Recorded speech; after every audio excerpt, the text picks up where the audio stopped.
ವಾತ ವಾತ ವಾಯ ಅಂತ ಹೇಳ್ತಿರ್ತಾರೆ. ವಾಯ ಆಗಿದೆ, ವಾಯ ಹಿಡಿದಿದೆ, ವಾತ ಹಿಡಿದಿದೆ ಅಂತ ಹೇಳ್ತಿರ್ತಾರೆ. ಹಾಗಾದರೆ ವಾತ ಅಂದರೆ ಏನು? ವಾತ ಒಳ್ಳೆಯದಾ ಕೆಟ್ಟದ್ದ? ವಾತ ಆದಷ್ಟು ಎಲ್ಲ ಜನರು ಕೆಟ್ಟದೇ ಅಂದ್ಕೊಂಡ್ಬಿಟ್ಟಿರ್ತಾರೆ. ಯಾಕಂದರೆ ವಾತ ನೋವು ಮಾಡ್ತಿರ್ತದೆ ಅವರಿಗೆ. ಸೊ ಅದೇ ವಾತ ಅಂದರೆ ಏನು? ವಾತ ಇದು ತ್ರಿದೋಷಗಳಲ್ಲಿ ನಮ್ಮ ಬಾಡಿದು ಮೇನ್ ಪಿಲ್ಲರ್ಸು ವಾತ, ಪಿತ್ತ, ಕಫ. ಅದರಲ್ಲಿ ವಾತ ಕೂಡ ಒಂದು. ಸೊ ಈ ಮೇನ್ ಪಿಲ್ಲರ್ಸಲ್ಲಿ ನಾವು ಬದುಕಿರೋದೇ ವಾತದಿಂದ. ವಾತ ಇಲ್ಲ ಅಂದರೆ ನಾವಿಲ್ಲ. ಸೊ ಇದರಲ್ಲಿ 5 ಪ್ರಕಾರಗಳು ಬರ್ತದೆ, 5 ವಿಧಗಳು ಬರ್ತದೆ ವಾತದಲ್ಲಿ. ಪ್ರಾಣವಾಯು, ಉದಾನವಾಯು, ಸಮಾನವಾಯು, ವ್ಯಾನವಾಯು, ಅಪಾನವಾಯು ಅಂತೇಳಿ. ಪ್ರಾಣವಾಯು ನಮ್ಮ ಶಿರಸ್ಸಲ್ಲಿರ್ತದೆ. ಅದು ಬ್ರೈನ್ ಫಂಕ್ಷನ್ಸ್ನ, ಸೆನ್ಸರಿ ಆರ್ಗನ್ ಫಂಕ್ಷನ್ಸ್ನ ಮೇಂಟೈನ್ ಮಾಡ್ತಿರ್ತದೆ. ಉದಾನವಾಯು ಎದೆ ಭಾಗದಲ್ಲಿ ಇದ್ಬಿಟ್ಟು ನಮಗೆ ಸ್ಟ್ರೆಂತನ್ನು ಕೊಡ್ತದೆ ನಮ್ಮ ಬಾಡಿಗೆ. ದೆನ್ ಸ್ಪೀಚಿಗೆ ಹೆಲ್ಪ್ ಮಾಡ್ತದೆ. ಅಪ್ವರ್ಡ್ ಮೂಮೆಂಟಲ್ಲಿ ವಾತ ಮೂವ್ ಮಾಡಲಿಕ್ಕೆ ಹೆಲ್ಪ್ ಮಾಡ್ತದೆ. ಮೆಮೊರಿ ಪವರಿಗೆ ಹೆಲ್ಪ್ ಮಾಡ್ತದೆ. ಸಮಾನವಾಯು ಡೈಜೆಷನ್ಗೆ ಹೆಲ್ಪ್ ಮಾಡ್ತದೆ. ನ್ಯೂಟ್ರಿಯೆಂಟ್ಸು, ವೇಸ್ಟ್ ಪ್ರಾಡಕ್ಟ್ಸ್ನ ಸಪ್ರೇಟ್ ಮಾಡಲಿಕ್ಕೆ ಹೆಲ್ಪ್ ಮಾಡ್ತದೆ. ಸೊ ಅಪಾನವಾಯು ಕೊಲೋನಲ್ಲಿರ್ತದೆ. ಕೊಲೋನಲ್ಲಿದ್ಬಿಟ್ಟು ಅದು ಎಕ್ಸ್ಕ್ರೇಟರಿ ಸಿಸ್ಟಮ್ಗೆ, ದೆನ್ ರಿಪ್ರೊಡಕ್ಟಿವ್ ಸಿಸ್ಟಮ್ಗೆ ಹೆಲ್ಪ್ ಮಾಡ್ತಾ ಇರ್ತದೆ. ಅಲ್ಲಿರುವಂಥ ಫಂಕ್ಷನ್ಗಳನ್ನು ನಾರ್ಮಲ್ ಆಗೋ ರೀತಿಯಲ್ಲಿ ಮೇಂಟೈನ್ ಮಾಡ್ತಾ ಇರ್ತದೆ. ವ್ಯಾನವಾಯು ಏನು ಮಾಡ್ತಿರ್ತದೆ? ಹಾರ್ಟಲ್ಲಿ ಇದ್ಬಿಟ್ಟು ಬಾಡಿ ಪೂರ್ತಿ ಸಂಚರಿಸ್ತಾ ಇರ್ತದೆ. ಇದು ನರ್ವ್ ಇಂಪಲ್ಸಸ್ನ ಮೂವ್ ಮಾಡ್ತಿರ್ತದೆ. ದೆನ್ ನ್ಯೂಟ್ರಿಯೆಂಟ್ಸ್ನೆಲ್ಲ ಬಾಡಿಗೆ ಸಪ್ಲೈ ಮಾಡ್ತಾ ಇರ್ತದೆ.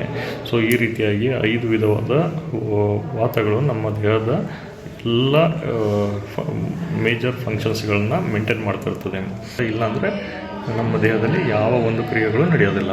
ಸೊ ಅಷ್ಟೊಂದು ಇಂಪಾರ್ಟೆಂಟ್ ಈ ವಾತ ಭಾಳಷ್ಟು ಒಳ್ಳೆಯದಿದು ನಮ್ಮ ಬಾಡಿಗೆ. ಇದಿಲ್ಲ ಅಂದರೆ ನಾವು ಏನು ಮಾಡಲಿಕ್ಕೆ ಆಗಲ್ಲ. ಸೊ ಇದು ಯಾವಾಗ ಕೆಟ್ಟದು ಅಂತ ಹೇಳ್ತಾರೆ ಜನರು? ಇದು ವಿಷಮಾವಸ್ಥೆಗೆ ಹೋದಾಗ, ಅಂದರೆ ಇದು ವಿಷಿಯೇಟ್ ಆದಾಗ, ಅಗ್ರವೇಟ್ ಆದಾಗ ವಾತ ಏನು ಮಾಡ್ತದೆ ನಮ್ಮ ಬಾಡಿಯಲ್ಲಿ ಭಾಳಷ್ಟು ಕಾಯಿಲೆಗಳನ್ನು ಕಾಸ್ ಮಾಡ್ತದೆ. ಸಿಕ್ಕಾಪಟ್ಟೆ ಕಾಯಿಲೆಗಳನ್ನು ಕಾಸ್ ಮಾಡ್ತದೆ. ಅದರಲ್ಲಿ ಪ್ರಮುಖವಾಗಿ ವಾತದಿಂದನೇ ಆಗುವಂಥ ಕಾಯಿಲೆಗಳು 80 ಇದ್ದಾವೆ. ವಾತ ಅಗ್ರವೇಟ್ ಆಗಲಿಕ್ಕೆ ಕಾರಣಗಳೇನು? ಅತಿಯಾದ ರೂಕ್ಷವಾಗಿರುವಂಥ ಆಹಾರವನ್ನು ಸೇವನೆ ಮಾಡೋದ್ರಿಂದ ಆಗ್ತದೆ.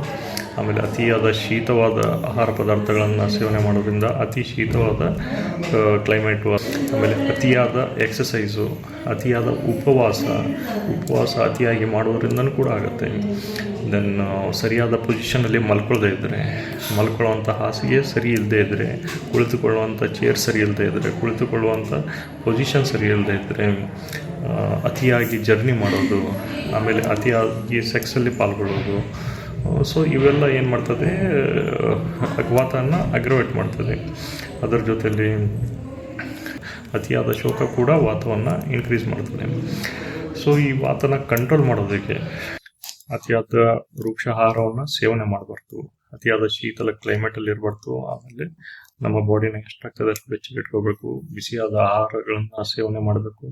ಅತಿಯಾಗಿ ಎಕ್ಸಸೈಸ್ ಮಾಡಬಾರ್ದು. ಮಲಗೋಂಥ ಪೊಸಿಷನ್ ಸರಿ ಇರಬೇಕು. ಕುಳಿತುಕೊಳ್ಳೋಂಥ ಪೊಸಿಷನ್ ಸರಿ ಇರಬೇಕು. ಮಲಗುವಂಥ ಹಾಸಿಗೆ, ಕುಳಿತುಕೊಳ್ಳೋಂಥ ಚೇರು ಎಲ್ಲವೂ ಒಂದು ಕಂಫರ್ಟಬಲ್ ಇರಬೇಕು.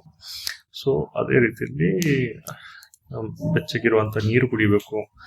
ಈಗ ಮಳೆಗಾಲ ಇರ್ತದೆ, ಚಳಿಗಾಲ ಇರ್ತದೆ, AC ಯೂಸ್ ಮಾಡ್ತಾ ಇರ್ತೀವಿ. ಇಲ್ಲ ನಮಗೆ ಶೆಕೆ ಆಗ್ತಾ ಇರ್ತದೆ, ಶೆಕೆ ಆಗುತ್ತೆ, ಫ್ಯಾನ್ ಬೇಕೇ ಬೇಕು ನಮಗೆ ಅಂತ ಇರ್ತೀವಿ.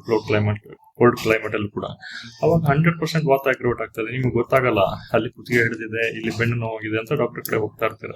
ಅದಕ್ಕೆಲ್ಲ ಪರಿಹಾರ ನಿಮ್ಮಲ್ಲೇ ಇರ್ತದೆ. ನೀವಾಗೆ ಮಾಡಿಕೊಂಡಿರುವಂಥದ್ದಾಗಿರ್ತದೆ. ಒಂದು ಸಣ್ಣ ತಪ್ಪುಗಳಿಂದ ದೊಡ್ಡ ಮಿಸ್ಟೇಕ್ಸ್ ಆಗ್ತದೆ. ನೀವು ಮಾಡುವಂಥ ಒಂದು ಸಣ್ಣ ತಪ್ಪುಗಳಿಂದ ದೊಡ್ಡ ಕಾಯಿಲೆಗಳನ್ನ ನೀವು ಬರೆಸ್ಕೊಳ್ತಾ ಇದ್ದೀರಿ. ಸೊ ಇವುಗಳನ್ನ ನೀವು ಮನೆಯಲ್ಲಿ ಸ್ವಲ್ಪ ನಿಮ್ಮ ಲೈಫ್ ಸ್ಟೈಲ್ ಚೇಂಜ್ ಮಾಡಿಸ್ಕೊಳ್ಳೋದ್ರಿಂದ ಸರಿಪಡಿಸ್ಕೊಳ್ಬೋದು.